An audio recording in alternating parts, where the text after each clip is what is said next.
So guys, now we are doing session 2, video 2, Indian Constitution. और हम बात कर रहे थे प्रोसेस के बारे में कि कैसे करना चाहिए। और इस पूरी प्रोसेस में हमने कहा there are 3 things: association, visualisation and structurisation. ठीक है ना, इन 3 चीज़ों से हम लोग कर रहे हैं। अब जरा सबसे पहली जो प्रोसेस है एसोसिएशन की प्रोसेस, उसको हम थोड़ा समझ लें।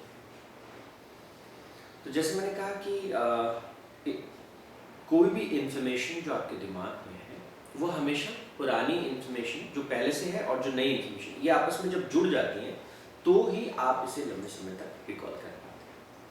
तो लेट्स से आपको पता है कि भारत पहले जो है छोटी छोटी रियासतों में बटा था, और जब हम इंडियन कॉन्स्टिट्यूशन की बात करते हैं तो हम कहते हैं जो पहला, इसके 22 पार्ट्स हैं। तो जो पहला पार्ट है इंडियन कॉन्स्टिट्यूशन का, that is the union and it's territory.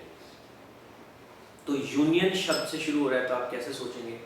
आपको पहले पता है कि बहुत सारी रियासतें थी, तो अपन सोचेंगे सारी रियासतों को यूनियन बना, ठीक है, यूनियन। और फिर उसकी टेरिटरी, तो जब नया देश बनेगा तो उसकी टेरिटरी डिफाइन करनी पड़ेगी। तो हमारे संविधान का जो पहला भाग है वो है the union and it's territory, ठीक है ना। फिर उसके बाद नेचुरली देखो, अगर हमने एक यूनियन बनाया, एक टेरिटरी बनाया, देश बना रहे, तो उसके देश के जो नागरिक कौन होंगे, है ना, उसके सिटीजन्स कौन होंगे, ये दूसरी पार्ट होगा, है ना, दूसरी चीज़ होगी। तो सिटीजन्स कौन होंगे उनको डिफाइन करना। तो जब कॉन्स्टिट्यूशन शुरू हुआ, जो लोग रह रहे थे उनको सिटीजन माने, जो पाकिस्तान से आ रहे हैं, जो पाकिस्तान को जा रहे हैं, या जो फॉरेन कंट्रीज़ में रह रहे हैं, या जिन्होंने फॉरेन कंट्रीज़ में जो है अपनी इच्छा से ले लिया है वहाँ की नागरिकता, या फिर वो बाहर रहते हुए भी भारत की नागरिकता कंटिन्यू करना चाहते हैं, मतलब क्या सिस्टम, किसको माने, कैसे माने, ठीक है। तो ये सिटीजनशिप के बारे में दूसरा पार्ट है। अगर सिटीजन्स होंगे तो सिटीजन्स के राइट्स भी होंगे। तो हम इनको एसोसिएट कर रहे हैं। तो हमको पता था कि द यूनियन बना तो इसकी टेरिटरी क्या है, इसका नाम क्या रखेंगे। फिर उसके बाद में हमने कहा रहने वाले लोग इसमें सिटीजन्स कौन होंगे, सिटीजन्स के बाद उन सिटीजन्स के राइट्स क्या होंगे। तो फंडामेंटल राइट्स, हम उनको इक्वलिटी का राइट देंगे क्या, फ्रीडम का राइट देंगे क्या, एक्सप्लॉयटेशन के अगेंस्ट राइट देंगे क्या, रिलीजन, कल्चर एंड एजुकेशन, और saving certain laws, and then constitutional remedies, कि भाई जो आपने राइट्स दिए वो हमको मिलने चाहिए, है ना, इन्फोर्स होने चाहिए। तो ये हुआ कॉन्स्टिट्यूशन का पार्ट 3। पार्ट 4 जो था कि जब हम एक यूनियन है और हम सिटीजन्स हैं, हाँ, तो वो सिटीजन्स के अपने फंडामेंटल राइट्स हैं, तो वो राइट्स जो है वो मिल रहे हैं कि नहीं। तो एक गवर्नमेंट होगी जो ये सब देखेगी, वो कैसे चलेगी, कैसे काम करेगी। तो डायरेक्टिव प्रिंसिपल्स उनको कहा कि लोगों के वेलफेयर के लिए वो कैसे काम करेगी। लेकिन सिर्फ डायरेक्टिव प्रिंसिपल्स स्टेट तो कर देगी लोगों के लिए, अच्छा, जो चौथे पार्ट की बात करें, लेकिन लोग भी तो कुछ करेंगे ना, उनके भी तो ड्यूटी होने चाहिए। अगर स्टेट के, गवर्नमेंट की ड्यूटी है लोगों के लिए, तो लोगों के भी होने चाहिए देश के प्रति। तो उसको हमने कहा फंडामेंटल ड्यूटीज, है ना। तो आपके राइट्स क्या है, तो फिर ड्यूटीज की बात भी आ गई, हाँ। तो ये 4A में फंडामेंटल ड्यूटीज की बात है। और फिर जैसे मैंने कहा कि डायरेक्टिव प्रिंसिपल्स किसके लिए बनाए गए, कि सरकारों के लिए बनाए गए। तो फिर कहा द यूनियन, जो हमारी केंद्र सरकार होगी। फिर कहा कि जो स्टेट, जो हमारी राज्य सरकारें होंगी। तो द यूनियन कैसे काम करेगा, हाँ, तो उसमें प्रेसिडेंट की पावर्स क्या होंगी, कैसे इलेक्ट होंगे, कैसे चुना जाएगा, उनकी टर्म क्या होगी, हाँ, उनकी पावर्स क्या होंगी। तो वो सब प्रेसिडेंट के बारे में, फिर वाइस प्रेसिडेंट के बारे में, ठीक है ना। फिर जो है वो अटॉर्नी जनरल के बारे में, फिर जो काउंसिल ऑफ मिनिस्टर्स होगी, या फिर पार्लियामेंट के बारे में कि तो पार्लियामेंट में क्या होगा, पार्लियामेंट के ऑफिसर्स कौन होंगे, ओथ कैसे लेंगे, है ना। वो सब तरह की चीज़ें, मेंबर्स ऑफ पार्लियामेंट के जो है क्वालिफिकेशंस हैं क्या होने चाहिए, उनके पावर्स, प्रिविलेजेस क्या होने चाहिए, उस तमाम। और फिर वो कैसे काम करेगी। तो काम करने में भी जो लेजिस्लेटिव प्रोसीजर्स हैं वो कैसे होंगे, लेजिस्लेटिव प्रोसीजर्स कैसे होंगे, जो प्रोसीजर फॉर फाइनेंशियल मैटर्स वो कैसे जाएंगे, हैं, और जनरल प्रोसीजर्स क्या होंगे। तो ऐसे करके वो पूरा यूनियन को डिज़ाइन किया, हर चीज़ कैसे चलेगी। फिर उसमें जुडिशरी कैसे काम करेगी, हाँ, तो मतलब सरकार कैसे चलेगी, केंद्र, तो द यूनियन की बात की, ठीक है। तो पहला क्या था, यूनियन एंड टेरिटरी, ठीक है। और फिर सेकंड पार्ट क्या बना है कि भाई रहने वाले लोग कौन है, तो हम एसोसिएट कर रहे हैं उससे, है ना। तो सिटीजन्स होंगे, फिर सिटीजन्स के क्या होने चाहिए, फंडामेंटल राइट्स होने चाहिए, तो हमने राइट्स की बात कर दी। फिर राइट्स होंगे तो वो राइट्स मिल रहे हैं नहीं मिल रहे हैं क्या है, तो सरकार है उसका, तो डायरेक्टिव प्रिंसिपल्स जिसको क्या है। फिर डायरेक्टिव प्रिंसिपल्स के बाद में 4A में क्या आ गया, फंडामेंटल ड्यूटीज आ गए। फिर द यूनियन आ गया है, यूनियन के बाद क्या है, द स्टेट, केंद्र सरकार, फिर स्टेट। स्टेट के बाद जो अगला छठा पार्ट है द स्टेट्स, सातवां पार्ट रिपीट हो गया है। तो शेड्यूल बी के जो स्टेट्स थे तो उनके कुछ प्रोविजन पर वो हटा दिया गया है। अब जो 8 पे था वो हुआ यूनियन टेरिटरीज। तो अब आप देखो, सबसे पहले केंद्र सरकार है, फिर राज्य सरकार है, फिर यूनियन टेरिटरीज, यूटीज है ना। तो अब यूनियन टेरिटरीज भी हमको 8 नंबर पे समझ में। अब यूनियन टेरिटरी से और छोटी यूनिट है तो पंचायत है। पंचायत, गांव में पंचायत है तो शहरों में क्या काम करती है, म्यूनसिपैलिटीज काम करती है। तो पंचायत कैसे काम करेंगी, म्यूनसिपैलिटीज कैसे काम करेंगी। और अब हमने बॉडीज जो गवर्नमेंट जो फंक्शनल जो रेगुलेटरी बॉडीज हैं उनको एक तरह से करीब करीब सबको देख लिया। तो हमने कहा कि the union, the state, then UT है ना, यूनियन टेरिटरीज कैसे जाएंगी, पंचायत कैसे जाएंगी, म्यूनसिपैलिटीज कैसे होंगी। और फिर एक एरिया जो schedule and the tribal area था उसको भी फिर शामिल किया। तो ये 10th जो है वो schedule and the tribal area था। तो यहाँ तक तो हमने क्या डिफाइन किया, कौन सा देश, उसकी टेरिटरी क्या है, रहने वाले कौन हैं, उनके लिए सरकारें कैसे उनके कल्याण पे काम करेंगी, वो क्या ध्यान रखेंगे, और वो सरकार चलेगी कैसे, तो केंद्र सरकार द यूनियन कैसे चलेगी, द स्टेट गवर्नमेंट कैसे काम करेगी, फिर यूटीज में कैसे काम होगा, यूनियन टेरिटरीज में, फिर पंचायत का काम कैसे होगा, फिर म्यूनसिपैलिटीज का काम कैसे होगा, शेड्यूल एंड ट्राइबल एरियाज जो है उनमें कैसे काम होगा। तो यहाँ तक तो हम अपने एरिया और हमारी गवर्निंग बॉडीज को डिजाइन कर रहे हैं। अब आप 11th जो पार्ट है इंडियन कॉन्स्टिट्यूशन का उसमें क्या कह रहे हैं कि अच्छा ठीक है, हमने एक यूनियन बना दिया है, एक हमने स्टेट बना दिया, ये आपस में इनका रिलेशन क्या होगा भाई। अरे कुछ रिलेशन होना चाहिए कि यूनियन और स्टेट का, तो वो रिलेशन के बारे में बात की, ठीक है, वो 11th पार्ट बना। फिर वो रिलेशन के बाद आगे गए तो उन्होंने कहा कि अच्छा फाइनेंस को कैसे डील करेंगे, ठीक है ना, तो फाइनेंस होंगे, कॉन्ट्रैक्ट्स होंगे, है ना, तो वो सब कैसे चलेगा, और विवाद हो जाए, सूट्स हो जाए तो उनको कैसे हैंडल करेंगे। तो finance, property, contracts and suits, वो 12वें पार्ट में सब उसके बारे में जिक्र आ गया। और फिर 13 पे कहा कि हम कॉमर्स यानी कि बिजनेस के साथ डील कैसे करेंगे, ट्रेड कैसे करेंगे, है ना, और एक स्टेट से दूसरे स्टेट के बीच में कैसे काम होगा। तो इसके लिए क्या कहा, ये जो पार्ट था इसमें कॉमर्स की बात की। तो फाइनेंस के बाद में क्या है, तो ऐसा अपन कैसे एसोसिएशन कर सकते हैं कि भाई ट्राइबल एरिया की भी बात हो गई, ट्राइबल एरिया के बाद में आप कहा कि स्टेट और उसके बीच में क्या रिलेशन कैसे होगा, और रिलेशन में फाइनेंशियल रिलेशंस कैसे होंगे, तो रिलेशन में फाइनेंस की बात आ गई। और फाइनेंस जिस किसी आदमी के पास होगा तो फिर वो कॉमर्स या ट्रेड करेगा, तो फिर उससे अगला पार्ट जो है कॉमर्स और ट्रेड का आ जाएगा। और अगर कोई बिजनेस करता है तो उसको बहुत सारे लोग चाहिए होंगे जो सर्विस दें, हैं, तो और business is always about giving some kind of services.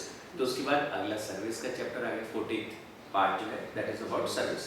तो उसमें क्या है, services of the union and the states. तो उसमें जो पब्लिक सर्विस कमीशन है ना, वो कैसे काम करेगा, तो उसमें ऑफिसर्स को कैसे अपॉइंट, तो वो सब उसमें आ गए। तो ये तो हो गया एग्जीक्यूटिव बॉडी की भाई ऑफिस गवर्नमेंट ऑफिसर्स कैसे काम करेंगे। लेकिन फिर कहा कि कुछ लोग जनता से चुन के आएंगे, है ना, पब्लिक सर्विस कमीशन लोगों को चुनेगा और अपॉइंट भी करेगा, और वो एडमिनिस्ट्रेटिव वर्क देखेंगे, लेकिन पॉलिसी मेकिंग कौन करेगा, उनको गाइड कौन करेगा कि कैसी जनता की भलाई के लिए क्या काम करना है। गाइड करने के लिए फिर जनता से लोग आने चाहिए चुन करके, है। तो फिर सर्विस के बाद में जो 15th पार्ट है वो इलेक्शन का पार्ट लाया गया। तो इलेक्शंस कैसे होंगे, ठीक है, इलेक्शन हो गए। इलेक्शन के बाद कहा कि अगर इलेक्शंस होंगे तो ज़्यादातर तो जो मेजॉरिटी में लोग रहते हैं वही लोग चुनाव जीतेंगे। फिर माइनॉरिटी का कैसे ध्यान रखेंगे, शेड्यूल क्लास के लोगों का कैसे ध्यान रखेंगे, शेड्यूल ट्राइब के लोगों का कैसे ध्यान रखेंगे, उनका रिप्रेजेंटेशन कैसे सुनिश्चित करेंगे। तो उन्होंने फिर कहा provisions for special provisions for certain classes. तो ये 16वां भाग बना इंडियन कॉन्स्टिट्यूशन का कि देखो भाई उनको भी रिप्रेजेंटेशन मिलना चाहिए, उनको भी भागीदारी, माइनॉरिटी को भागीदारी मिलनी चाहिए। हाँ, तो उनको कैसे करेंगे, माइनॉरिटी अपने इंस्टीट्यूशंस कैसे करें, वो अपना प्रतिनिधित्व कैसे सुनिश्चित करें, तो उसके लिए फिर जो है वो एक पूरा पार्ट जो है बनाया गया, पार्ट नंबर 16, जिसमें कहा गया special provisions for the certain classes. ठीक है, अब यहाँ तक देखो हमने एडमिनिस्ट्रेशन की मोटी मोटी चीज़ें संभाली, सब पढ़ लिया। फिर अगला मुद्दा आया कि अच्छा चलो अब हम क्या करें, अब सबका प्रतिनिधित्व हो गया, सब हो गया, पार्लियामेंट बन गया, फंक्शन की बात हो गई, तो कहा कि भाषा क्या होगी, है ना। तो यहाँ पे अगला जो है वो जो सर्टेन क्लासेस हैं, तो कोई आदमी जो है वो अगर ट्राइब से आ रहा है तो वो अपनी भाषा बोलना चाहेगा, कोई कहेगा कि ये भाषा बोलो, ये भाषा, तो कौन सी भाषा होगी जिसको हम मानेंगे, है, जिसको हम एक ऑफिशियल रिकग्निशन देंगे। तो फिर यहाँ पे जो है भाषा के बारे में बात की गई, जो 17th पार्ट है इंडियन कॉन्स्टिट्यूशन का। ठीक है, तो लैंग्वेजेस, ऑफिशियल लैंग्वेजेस, हाँ ठीक है। फिर ऑफिशियल लैंग्वेजेस के बारे में बात की, उसमें रीजनल लैंग्वेजेस की बात भी की, उसमें जो कोर्ट्स में काम होगा, हाँ वो कौन सी भाषा में काम होगा, उसके बारे में बात की थी। 17th पार्ट हो गया इंडियन कॉन्स्टिट्यूशन। फिर यहाँ तक करीब करीब सब चीज़ें तय हो गई, हाँ देश की यूनियन होगा, उसका नाम क्या होगा, उसकी टेरिटरी क्या होगी, सिटीजन्स कौन रहेंगे, उनके फंडामेंटल राइट्स क्या होंगे, फिर उनको डायरेक्टिव प्रिंसिपल्स की बात कर दी, उनकी ड्यूटीज़ की बात कर दी, फिर यूनियन की बात हो गई, स्टेट की बात हो गई, यूटी यूनियन टेरिटरी की बात हो गई, panchayat, municipality, schedule and tribal area, और फिर स्टेट और यूनियन के बीच के रिलेशनशिप, और वो रिलेशनशिप किस पे बेस्ड है, फाइनेंस।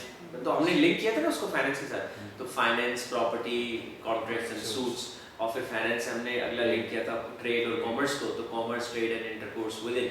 और फिर हमने कहा कि बिजनेस जो है किसी न किसी तरह की सर्विस देता है, तो हमने कहा services of the union and the state, और सर्विसेज देंगे तो वो जो सर्विस कर रहे हैं उन लोगों को पॉलिसी मेकर्स की ज़रूरत होगी, तो हमको इलेक्शन के थ्रू जो है अच्छे लोगों को चुन के भेजना है, तो वो इलेक्शन की बात। और फिर उसके बाद में कहा कि सबका, क्योंकि हमें पार्लियामेंट में सबका रिप्रेजेंटेशन चाहिए, तो माइनॉरिटी के लिए, दूसरे लोग के लिए हमको स्पेशल प्रोविजंस लाने पड़ेंगे, तो special provision for the certain classes. और फिर कहा कि भाषा में कैसे बात करेंगे, कोई कहाँ से आएगा, कोई कहाँ से आएगा, कोई कैसे चुन के आएगा, तो ऑफिशियल लैंग्वेज क्या होगी, रीजनल लैंग्वेज क्या होगी, कोर्ट के काम करने की लैंग्वेज क्या होगी, तो वो सब बातें हो गई। इसके बाद में कहा 18th पार्ट में इंडियन कॉन्स्टिट्यूशन के कि चलो ये तो सब ठीक है, अचानक से अगर कोई इमरजेंसी आ जाए देश में, ना कोई वॉर सिचुएशन हो जाए, या फिर कोई फाइनेंशियल इमरजेंसी हो जाए, देश की अर्थव्यवस्था में कोई नुकसान हो जाए, तो क्या करेंगे।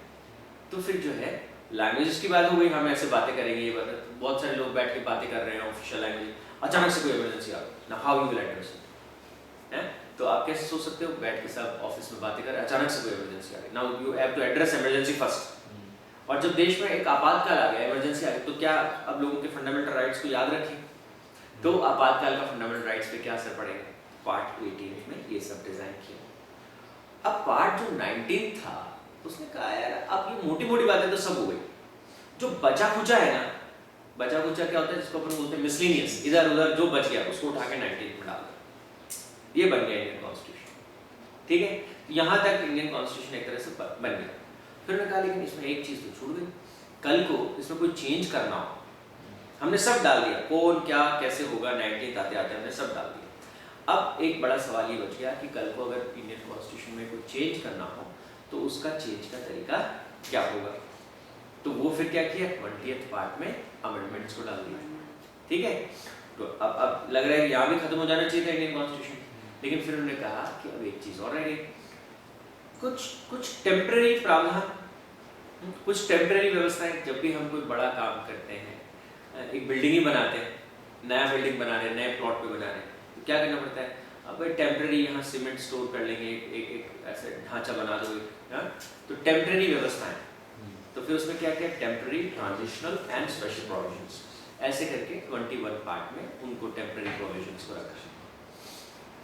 और अब हमारा कॉन्स्टिट्यूशन तैयार था, तो जो 22nd पार्ट है उसमें क्या कहा कि भाई अब हमने कॉन्स्टिट्यूशन तो बना दिया, पर अगर इसको बनाया तो इसको कोई नाम तो रखना पड़ेगा ना। इसको हम क्या बोलेंगे, कॉन्स्टिट्यूशन ऑफ इंडिया बोलेंगे, इंडियन कॉन्स्टिट्यूशन बोलेंगे, मतलब इसको या कोई और कोई नाम देंगे, हाँ क्या नाम देना चाहिए। तो वो फिर नाम के बारे में कि इसका टाइटल क्या होगा, फिर इसके डेट ऑफ कमेंसमेंट, मतलब कौन सी तारीख से, तिथि से ये शुरू होगा, तो लागू क्या होगा, तो वो एक डेट हम तय कर देते हैं। ठीक है, और फिर हमने इंग्लिश में बनाया है पूरा कॉन्स्टिट्यूशन, लेकिन जब इसका हिंदी रूपांतरण होगा तो उस हिंदी रूपांतरण को भी एक मान्यता देनी पड़ेगी ना कि ट्रांसलेशन ठीक से हुआ है कि नहीं हुआ है, तो उसे कहते हैं ऑथोरेटिव टेक्स्ट इन हिंदी। तो ऐसे करके वो प्रावधान इसमें डालेंगे, ठीक है। तो दिस वाज द स्ट्रक्चर। तो हमने क्या किया, एसोसिएशन के थ्रू आगे से आगे हम इसको जोड़ते चले गए और हमने एक कहानी जैसी बना ली, ऐसे सोचिए, है ना। तो ये 22 पार्ट्स थे। कौन सी टेक्निक का इस्तेमाल किया हमने? एसोसिएशन टेक्निक का हमने इस्तेमाल किया। देखो आपको याद होगा कि union and the it's territory, फिर रहने वाले लोग कौन होंगे, सिटीजनशिप, उनके राइट्स क्या होंगे, फंडामेंटल राइट्स, स्टेट्स को डायरेक्ट किया, डायरेक्टिव प्रिंसिपल्स, फिर उनकी फंडामेंटल ड्यूटीज क्या होंगी। स्टेट ने रेलवे स्टेशन बना दिया, स्टेट ने आपके बहुत सारे पब्लिक फैसिलिटीज दे दी और लोग उनको तोड़ रहे हैं। तो लोगों को समझाना पड़ेगा ना कि भाई ये तुम्हारे लिए है, तुम्हारी भी ड्यूटीज है उनको साफ रखना, प्रोटेक्ट करना, सब चीजें फंडामेंटल ड्यूटीज। फिर उसके बाद में द यूनियन कैसे काम करेगा, द स्टेट की बात आ गई। फिर आप बताओ कौन सा अगला? टेरिटरीज। तो यूनियन टेरिटरीज हो गई। टेरिटरीज के बाद में और छोटी जो लेवल की इकाई है, गवर्निंग बॉडी है, वो है पंचायत। और पंचायत के बाद जब गांव से शहरों की तरफ जाएंगे तो गवर्निंग बॉडी क्या हो जाती है? म्यूनसिपैलिटीज हो जाती है, म्यूनसिपैलिटी कॉर्पोरेशंस हो जाते हैं। वो कैसे काम करेंगे? म्यूनसिपैलिटी के बाद अगला क्या था? शेड्यूल एंड ट्राइबल एरिया हो गया। और फिर 11 के ऊपर जो है वो रिलेशंस हो गया ना, सही कहा Bhavya, relation of the union and the state. और ये रिलेशन भी दो तरह के होते हैं, लेजिस्लेटिव रिलेशन कैसे होंगे, एडमिनिस्ट्रेटिव रिलेशन कैसे होंगे, हाँ वो रिलेशंस होंगे। फिर उसके बाद में कॉमर्स की फाइनेंस की बात आ गई, तो फाइनेंस की बात आ गई, फाइनेंस प्रॉपर्टी है ना, हाँ कॉन्ट्रैक्ट्स और सूट्स की बात आ गई, ये कैसे काम करेंगे। फिर कॉमर्स, फाइनेंस हमने कॉमर्स को जोड़ा था, कॉमर्स ट्रेड है ना, तो उसमें कैसे काम होगा। और फिर सर्विसेज की बात आ गई, services of the union the states. और सर्विसेज के बाद में हमने क्या किया था? इलेक्शंस, है ना, कि ऑफिसर्स आ गए, लेकिन ऑफिसर्स को गाइड कैसे करेंगे, पॉलिसी मेकिंग कैसे करेंगे। तो उसमें इलेक्शंस के प्रतिनिधि चुन के लाएंगे ना, तो इलेक्शंस हो गया। इलेक्शन के बाद अगला हमने क्या कहा कि सबको इलेक्शन में सबको वो मिलना चाहिए रिप्रेजेंटेशन। तो फिर special provisions for the scheduled classes. और फिर वो सब लोग अलग अलग क्लासेस से, अलग अलग बैकग्राउंड से आएंगे, तो फिर भाषा है तो ऑफिशियल लैंग्वेजेस। और फिर हमने कहा कि बैठ के बातें कर रहे थे और अचानक से इमरजेंसी आ गई। इमरजेंसी में कैसे होगा सब कुछ, है इमरजेंसी में क्या परिस्थितियाँ होंगी। और फिर बचा कुचा सारा, इमरजेंसी भी आ गई, इमरजेंसी भी हमने निपट ली। अब क्या बच गया? अब जो कुछ भी बच गया इमरजेंसी के बाद वो उठा के 19th में डाल दिया, तो मिसलेनियस उसमें डाल दिया। और अब आ गया हमारे पास कि अब हम संविधान में सब डाल दिया है, अब इस परिवर्तन कैसे करना है वो उसमें, तो अमेंडमेंट्स कैसे होंगे। और फिर temporary, transitional and special provisions. तो टेम्पररी वो 21st में हमने इस तरह के डाल दिए। और 22nd में क्या डाला? Short title commitment and text उसमें डाल दिया। तो ये 22nd पार्ट थी इंडियन कॉन्स्टिट्यूशन। तो ये हमने क्या किया, ये हमने एसोसिएशन की टेक्निक से एक बार उसके पार्ट्स को नाम याद रखने की कोशिश की। तो अगले सत्र में हम क्या करेंगे, अभी आपको ये तो याद है एक ऑर्डर में, लेकिन मैं अचानक से पूछ लूँ कि 13वां पार्ट कौन सा है, 9वां पार्ट कौन सा है, 18वां पार्ट कौन सा है, तो आपको थोड़ा सा जोर आएगा बताने। तो फिर अपन अगले स्टेप में एसोसिएशन की प्रोसेस को हमने समझा। अभी हम समझेंगे विजुअलाइजेशन एंड एसोसिएशन दोनों को एक साथ कैसे लगाएं, तो उसके बारे में हम बात करेंगे, ठीक रहेगा। तो अगले वीडियो में हम उसकी बातचीत करेंगे, अगले सेशन में उसके बारे में चर्चा करेंगे। और उसके बाद हम अगले सेशन में स्ट्रक्चराइजेशन के बारे में बात करेंगे, ठीक है। Thank you so much for watching.